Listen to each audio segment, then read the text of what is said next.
Hello, people. This is JD. Gotta take my glasses off again. How you all doing today? This video is not about me, not about anything but really you. Now, the way I feel is that our Congress seems to think it is the responsibility of the people to serve the government. Where I feel it's just the opposite. It's the responsibility of the government to serve the people. Our forefathers brought forth this nation with that concept. A government should serve the people. That's why they had problems with the Articles of Confederation. It wasn't serving the needs of the people. It was a government, but it wasn't serving the needs of the people. So they had to come with the Constitution. And they realized that political machines could actually take the Constitution and manipulate it and make the people become the servants of the government instead of the government the servants of the people. And that is what's happening. Even though we have the Bill of Rights to protect us, they are constantly trying to take away.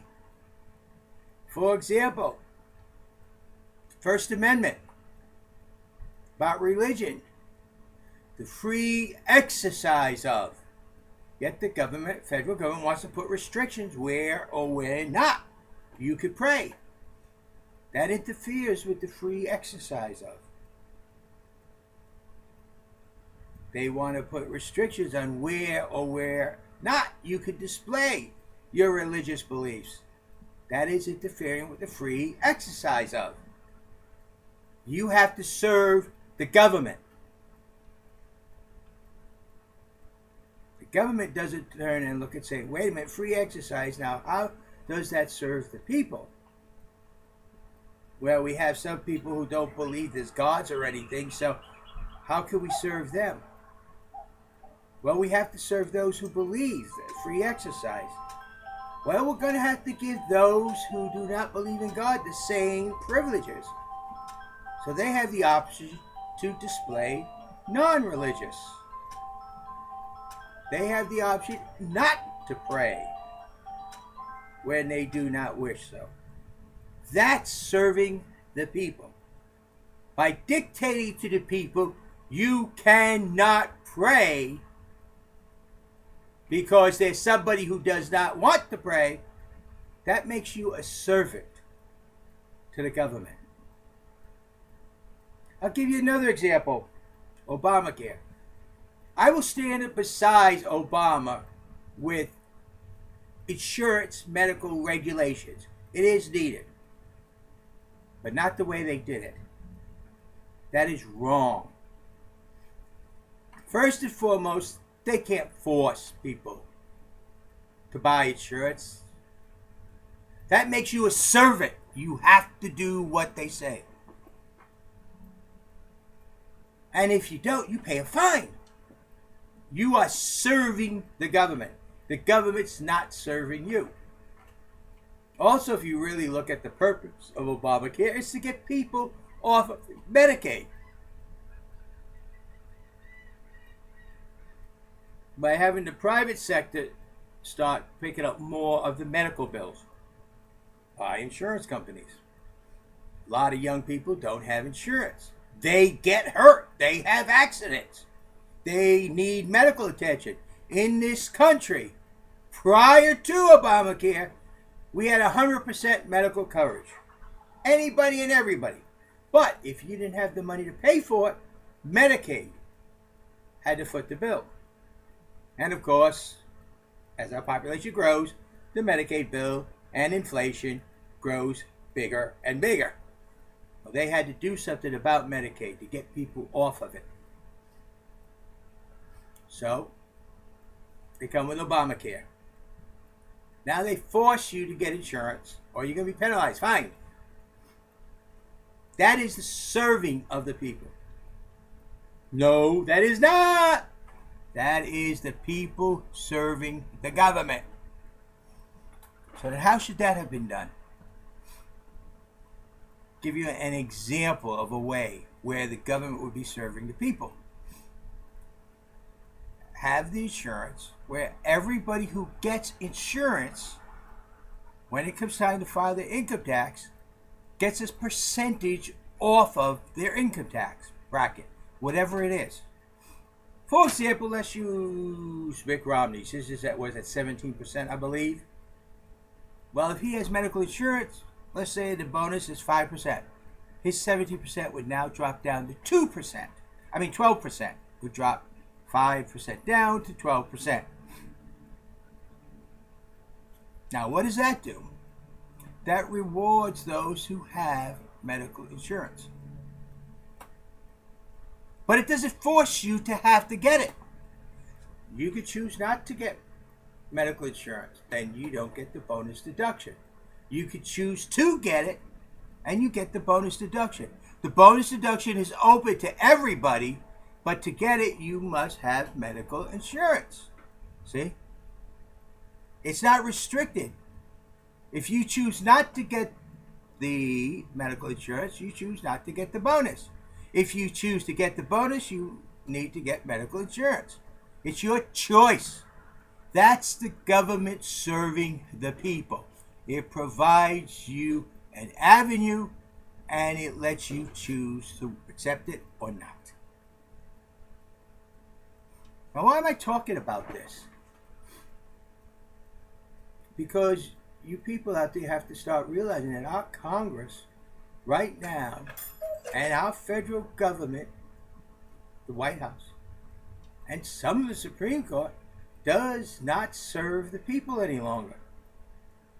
They wish to make the people servants of the government.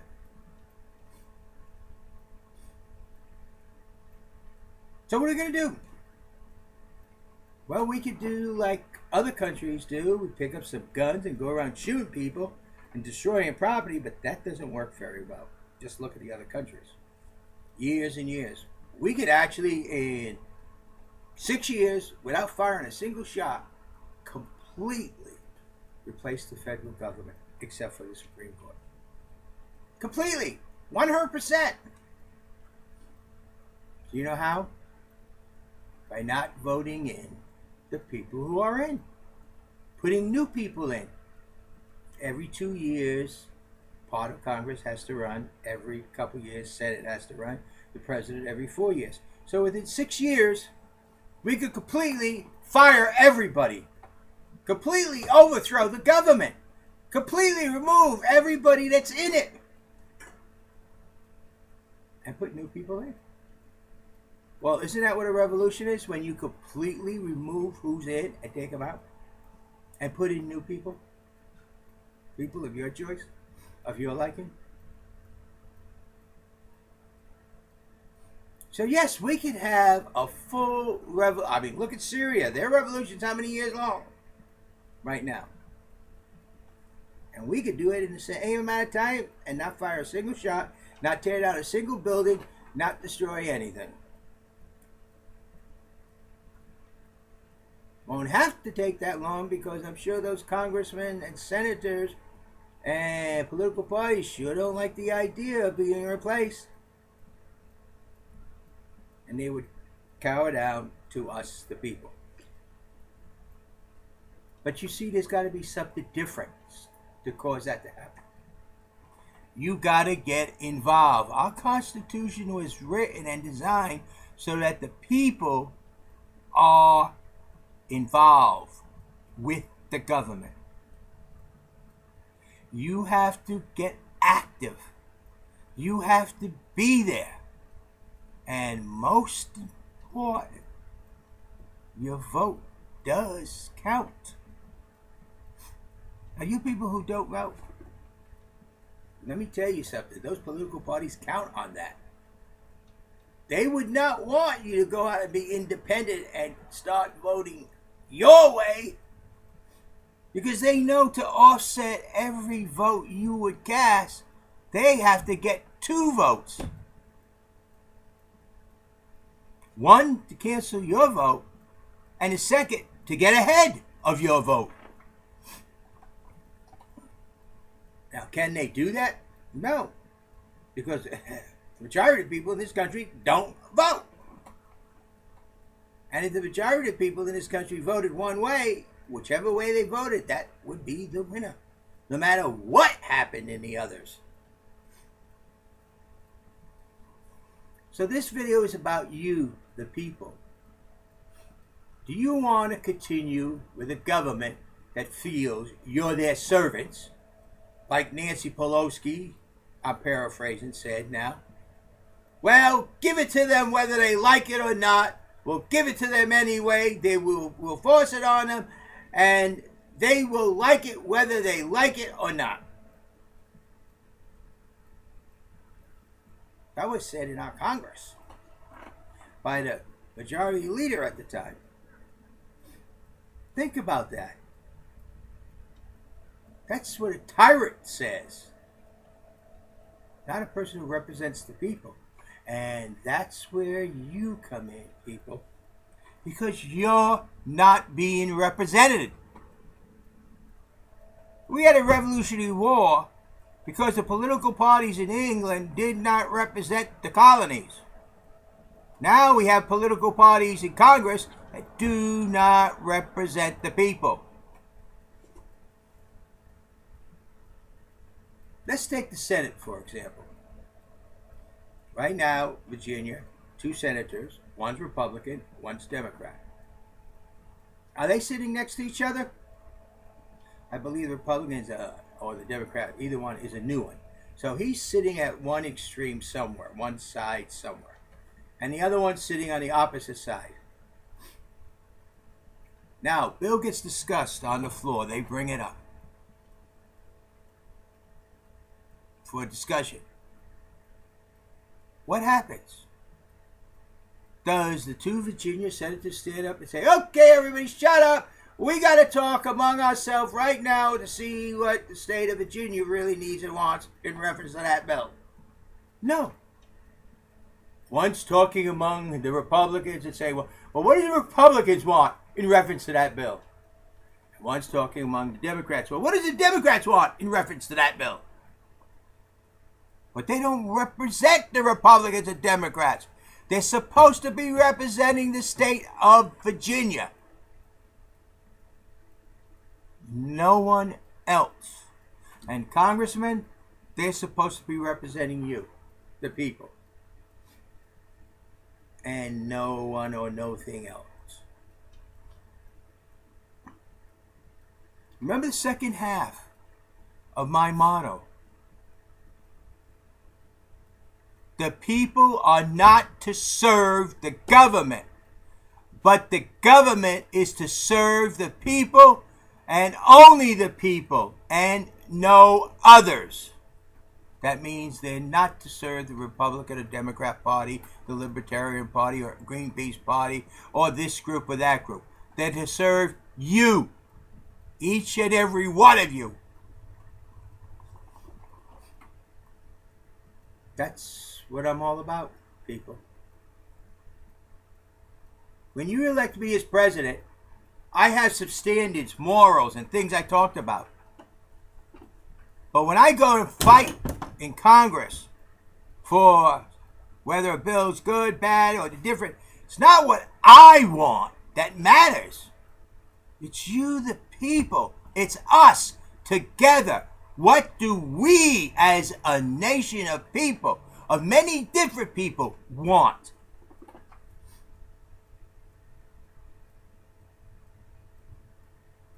Do you want a president that's going to be straightforward and honest with you, or one that's going to tell you what you want to hear?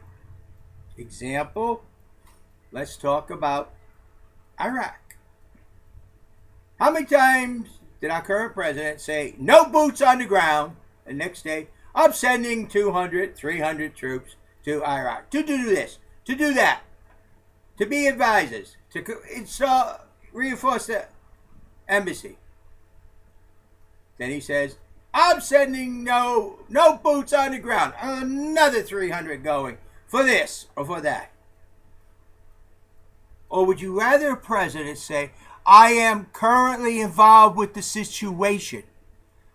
I understand it's going to require some action from us, and I will do whatever I can with the military option being as limited as I can make it. I understand the hardships deployments cause to families. I've experienced it. Oh boy, deployments cause hardships. Because all of a sudden your money drops down, you've got added expenses being away and being separated, and a lot of things. So, what do you prefer? One who'll tell you what you want to hear, no boots on the ground, and the next day send another couple hundred? Or one who's going to say, I am aware of the situation, we are working on it, and I will limit the military option as much as I can. But there'll be some military options that has to be done. And I understand the hardships of deployments.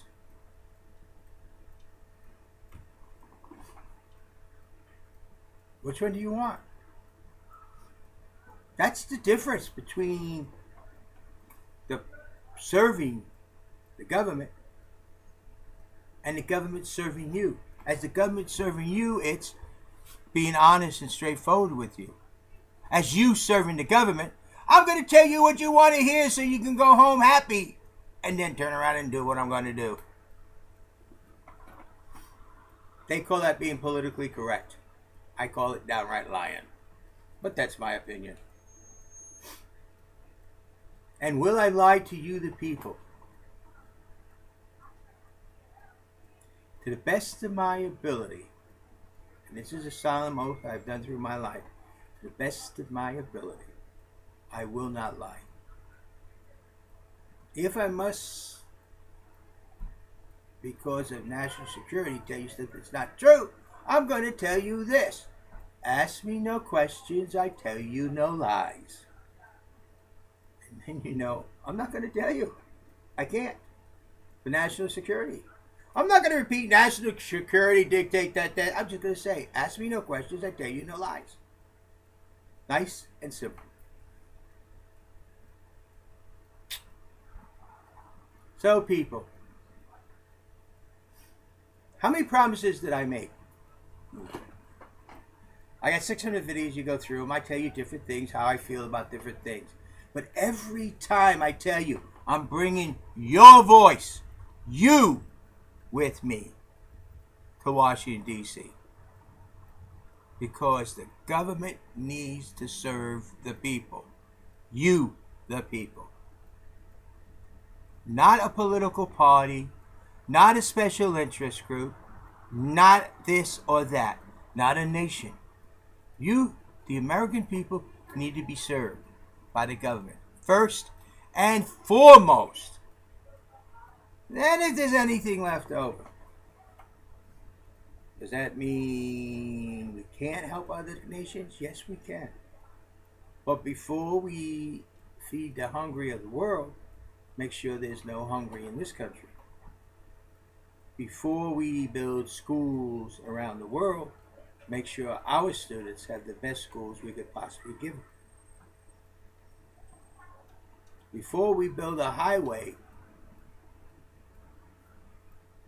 somewhere around the world, make sure the highways in this country are safe for you to travel.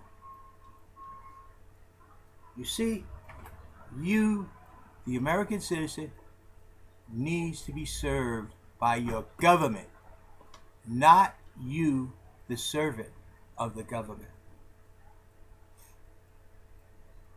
Like I said, I'm going to bring you to Washington, D.C., and I hope that each and every one of you give them a mouthful. Let their ears explode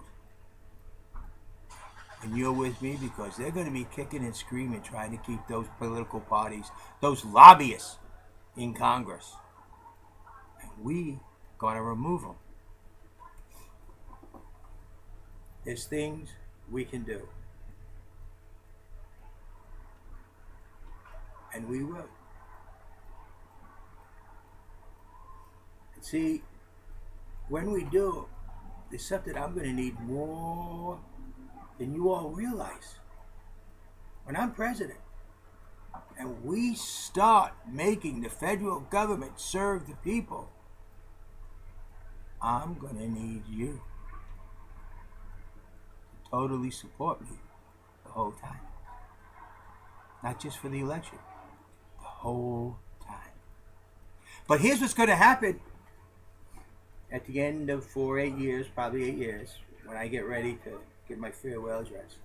I'm going to be able to say to you, the people, I have given you back your government. Don't ever let the political machine steal it again from you. That is my goal. To give you, the people, back your government so that the government serves the people and not the people, the servants of the government. Thank you for your time. And remember, above all else, in this country, the people are not to serve the government, but the federal government is to serve the people first and foremost, and no others. No political parties, no economic groups, no outside nation forces, no UN, no NWO, New World Order. No. You, the American people. And remember that. Because that's really where it lands. And for that to happen, you, the American people, have to become active. Talk politics. I know a lot of you don't like to do that. Talk it. Talk how you want the government to serve you, not you serve the government. Thank you for your time. This is JD. And yes, JD is real. And I'm going to need you all to start sending me some money so I can send it to the Federal Election Commission so that they know JD is real. And we get on the ballot. After December 15th, if I haven't raised enough to get on the ballot, people, it's going to be a write-in again. And I'm coming in third. This time, it's your chance for you, the people, to make this your nation. Start the revolution now. And I'm serious, a full-fledged revolution. In 6 years, we can replace every single congressman, senator, and executive branch, president and vice president, with other people who will serve the people and not the political parties. It can be done. Highly improbable? Yes. Impossible? No. And it can be done. Our government is designed by the Constitution to serve the people, not the people serve the government. With that, I thank you. And I need you all to start realizing you are the answer to this. Thank you.